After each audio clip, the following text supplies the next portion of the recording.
my name is Lacey, and this is my second video for sociology about spending a day without your smartphone. Now, going into this, I didn't think it was going to be that challenging because prior to having the current phone I had very basic phones that I would only use for calling or texting. So going into this, my preparations were pretty minimal. I did contact my mom to let her know I wouldn't be able to call or chat if she did call me. I called my younger brother to let him know that I'd be unavailable to talk as well or do any kind of games that we normally did. I did try to find an old alarm clock, but it didn't work. So I figured, I'll wake up when I wake up. As for the first activity that was affected by me not having a phone, it was working out. Normally, I do have one on me so that I can listen to music or watch a show while I'm focused on that, so I don't have to really think about working out. The positive to not having it, though, was I was more focused on that and getting a certain time and speed, so it really did help me out not having it. The rest of the day went fairly well, aside from two events. The first one was when we went to the store, my boyfriend happened to bring my phone with him so that he could use it in case he wanted to raid on our Pokemon game. He didn't have enough space in his pockets, so he did have me carry it, which I didn't think would be a big deal because I wasn't going to actually use it. I was just carrying it.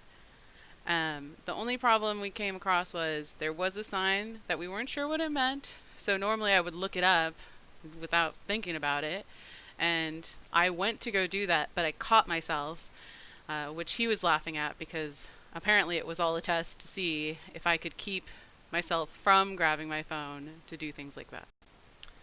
The second event that happened where I almost wanted to grab my phone was when my animals were running around and doing really cute things. I wanted to take pictures or record a little video, but I couldn't grab my phone, so I had to think about whether it was worth it to run inside, go grab my camera, run back out, but we know that animals don't stay still for long, so the moment would have passed. Something positive that came out of this experience was I set a time aside to play games with my friends online, which we all enjoyed. Normally I would be distracted by reading comics or I'd be on long conversations with my family. So it was nice having that time to interact with my friends since it had been a little bit since we had last played games or talked. So having done this assignment, it has given me time to reflect on the impact that smartphones have had on our society.